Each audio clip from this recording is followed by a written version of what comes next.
Hello, I'm Claire Agsagani from the Philippines. Hei, minä olen Claire Agsagani Filippiineiltä. I grew up in the mountains of the Philippines. Kasvoin Filippiineillä vuoristossa. I am the third child in our family. Ja minä olen kolmas lapsi meidän perheestä. It is considered big because there are 6 children. Ja meitä on 6 lasta tässä perheessä. And I remember growing up in the village where my mom and dad are originally from. Ja mä kasvoin sellaisessa kylässä, mistä mun vanhemmat on alun perin kotoisin. And every time one of us is sick, ja joka kerta, kun joku meistä oli sairaana, my mom or my dad would take us to one of my grandma who is what we call a witch doctor. Niin meidän äiti tai isä vei meidät meidän mummon luokse, joka on niin kutsuttu noitatohtori. She's not really what you call those witches, a witch that really does all of those black magic. Eikä hän ollut sellainen noitatohtori, joka olisi tehnyt niin sanottua mustaa magiaa. But she's considered someone whom they go and ask if someone is sick, so what they should do. Mutta hän oli sellainen, jonka luokse mentiin kysymään neuvoa. And she would say, for example, that you need to offer this 2 kinds of chicken or this kind of animal. Ja hän saattoi antaa sellaisia neuvoja, että nyt sun pitää uhrata 2 tämmöistä kanaa tai jotain muuta vastaavaa. So it was not easy growing up in that kind of environment because the hospitals or clinics are so far away. Ja ei ollut helppoa kasvaa sellaisessa ympäristössä, koska sairaalat ja klinikat olivat tosi kaukana. So my parents decided to move into the city. Joten mun vanhemmat päättivät, että me muutetaan kaupunkiin. And that's when I realized that there is something different with the way people live in the city. Ja siellä mä sain nähdä, että on hyvin erilaista, miten ihmiset elää täällä kaupungissa kuin siellä maalla. I would see families going to the church. Ja mä näin, että perheitä meni käymään seurakunnassa. But we wouldn't go. Mutta me ei käyty. Because we said, well, what will we get if we go to church anyway?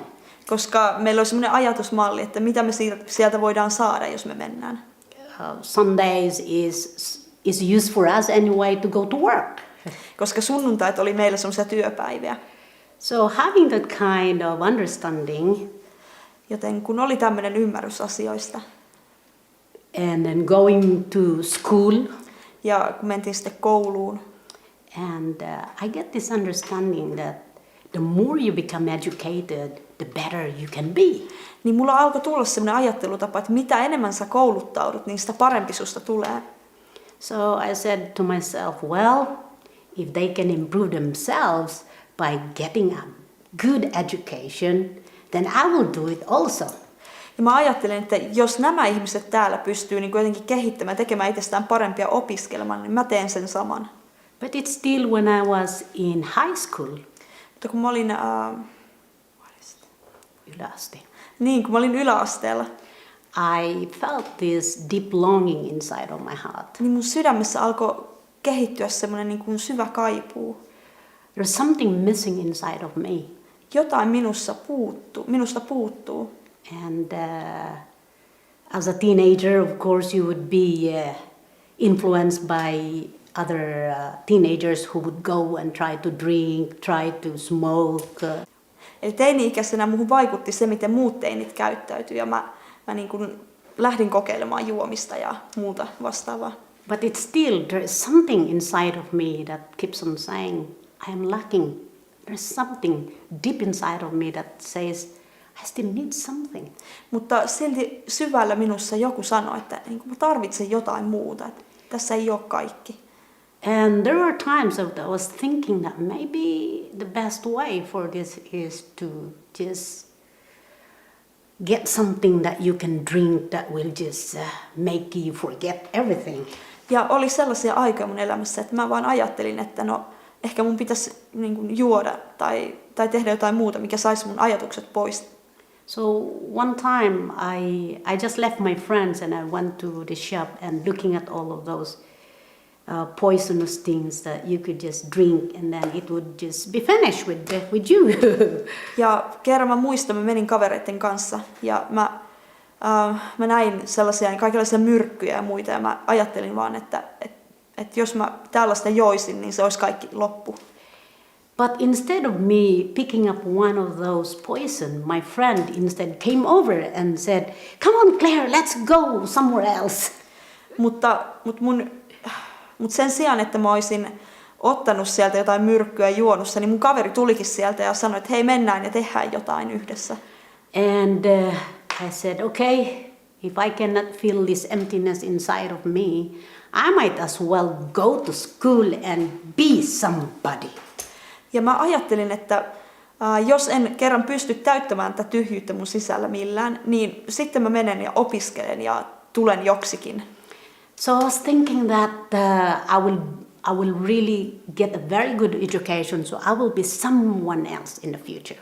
Ja mä ajattelin, että nyt kun mä kouluttaudun hyvin, niin musta voi tulla jotakin tosi hienoa. And I said, I want to be somebody. Mä haluan olla jotakin. I want also to really get my name in, like kind of become popular or to become familiar, important person. Ja mä halusin, että musta tulee jotenkin tärkeä ihminen tai jotenkin kuuluisa. So I devoted my time in working and in studying. Joten mä käytin kaiken mun aikani työskentelyyn ja opiskeluun. But still deep inside of me there is a longing.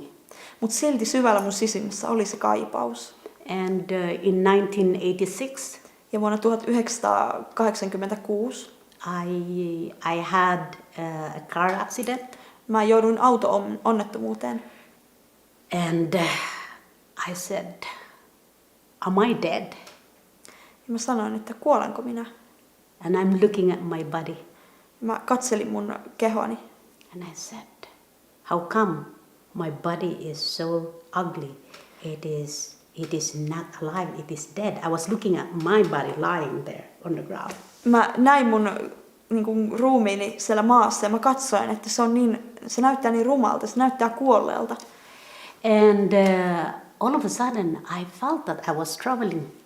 Ja yhtäkkiä musta tuntui, että mä olin matkustamassa, että ihan kuin mä olisin matkustanut. And I see a very bright light that I couldn't look through it. It is just completely so bright. Ja mä näin valtavan kirkkaan valon. Ja mä en pystynyt kuitenkin näkemään muuta kuin se valon. Se oli niin kirkas. And I heard this very powerful voice. Ja mä kuulin tämän todella voimakkaan äänen. And he said that you don't belong into this place. Sanoi, että sä et kuulu tähän paikkaan. And then I said, wow, where will I go then? Ja mä kysyin, että no minnekä mä sitten kuulun, minne mun pitäisi mennä. And I heard crying and the gnashing of teeth, like this kind of sound of the teeth. Ja mä kuulin itkua ja sellaista hampaiden kiristelyä. And I was really scared. Ja mä olin tosi peloissani. Because I said, these are suffering people. Koska mä tajusin, että nämä on kärsiviä ihmisiä. But all of a sudden I heard the same powerful voice. Mutta yhtäkkiä mä kuulin sen saman voimakkaan äänen. Saying, come back. Sanovan, että tule takaisin. And then I look at my body. Ja sitten mä katselin taas mun ruumistani. And I felt a powerful force bringing me back to my body. Ja mä tunsin semmoisen voimakkaan voiman, joka työnsi mut takaisin siihen ruumiiseen. And the first thing I heard was a prayer. Ja ensimmäinen asia, jonka mä kuulin, oli rukous. Saying that, Lord, please give her another chance to live. Ja mä kuulin, että ihmiset rukoilivat, että anna hänelle toinen mahdollisuus tulla takaisin ja elää. So that was the first thing I heard. Ja se oli se ensimmäinen asia, jonka mä kuulin. The prayer of a person who was there helping me when I had that accident. Tämmöisen ihmisen rukous, joka oli auttamassa mua siellä. And after that accident, ja tämän onnettomuuden jälkeen, I couldn't believe that I would have lived. Mä en uskonut, että mä olisin voinut elää. But I went back to this youth education center. Ja mä menin takaisin tällaiselle missionuorten keskukselle. And I went to ask about these things that happened to me. Ja mä menin kysymään näistä asioista, mitä mulle oli tapahtunut. And the things that I did not really consider important Ja ne asiat, mitkä ei ollut niin tärkeitä mulle, became so clear to me niistä tuli tosi selkeitä. that God is alive Se, että Jumala on elossa, because He has given me the second chance to live. koska hän on antanut mulle toisen mahdollisuuden elää. And from that time on, I really hungered and thirst for more of Him. Ja siitä lähtien mulle tuli jano tuntea enemmän Jumalaa. And I wouldn't be here alive Ja mä en ois tässä elossa, if it is not because of what God have done for me. jos Jumala ei ois tehnyt tätä asiaa mun elämässä. If He did not give me the second chance to live, Jos hän ei ois antanut mulle toista mahdollisuutta elää. I wouldn't have the opportunity to see the joy of seeing all the miracles that He did in my life. Ja mulla ei olisi ollut mahdollisuutta nähdä kaikkia niitä ihmeitä, joita Jumala on tehnyt mun elämässä. Taking me to different countries, Hän on vienyt mua eri maihin, seeing many miracles. näyttänyt mulle monia ihmeellisiä asioita. Like for example, when we were in Haiti, Kuten se, että kun me oltiin Haitilla, right after the earthquake that happened there, siellä tapahtuneen maanjäristyksen jälkeen. our team and the other DTS teams who were there, Meidän tiimi ja muut tämmöiset opetuslapsuuskoulun tiimit, jotka oli siellä, we packed 254 bags of food. me vietiin sinne se, Sakki. Me vietiin- 254 sacks of food. me vietiin sinne 254 säkkiä ruokaa. And the other team brought it to another village. Ja yksi tiimi vei yhteen kylään. And there were more than 400, there were 405 families living in that village. Ja siinä kylässä eli 405 perhettä. And they said we were able to give all the 405 all received each sack of food. Ja jokainen näistä perheistä sai säkin ruokaa.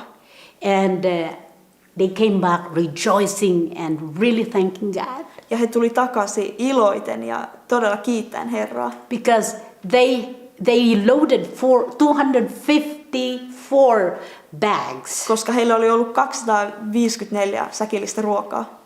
And they were able to provide food for 405. Ja siitä olikin riittänyt 405 perheelle. And they came back with one bag extra. Ja he tuli yhden ylimääräisen säkin kanssa takaisin. So that is a multiplication of food. Ja siinä tapahtui tämmöinen ruoan moninkertaistuminen. And then another incident when we were in Northern Africa. Ja kun sitten oltiin Pohjois-Afrikassa, We also see how food was multiplied when we were serving the refugees. sielläkin saatiin nähdä, miten ruokaa vaan tuli lisää, kun jaettiin sitä pakolaisille. So if there is no God who would do that, Jos ei olisi Jumalaa, joka pystyisi tekemään tällä tavalla, how could that happen? Because it is right there in our very eyes that took place. niin miten tällaista voisi sitten tapahtua, koska me nähtiin se omin silmin. I would really say that God is able to do far more than we could imagine. Mä voisin sanoa, että Jumala pystyy tekemään monin verran enemmän kuin me voidaan koskaan kuvitella. And it's a big privilege to see what He can do. Ja on tosi suuri etuoikeus nähdä, mitä hän voi tehdä. And I'm so humbled and really thankful for this opportunity to see Him at work. Ja mä olen todella nöyrällä mielellä ja todella kiitollinen siitä, että mä saan nähdä näitä asioita. Thank you. Kiitos.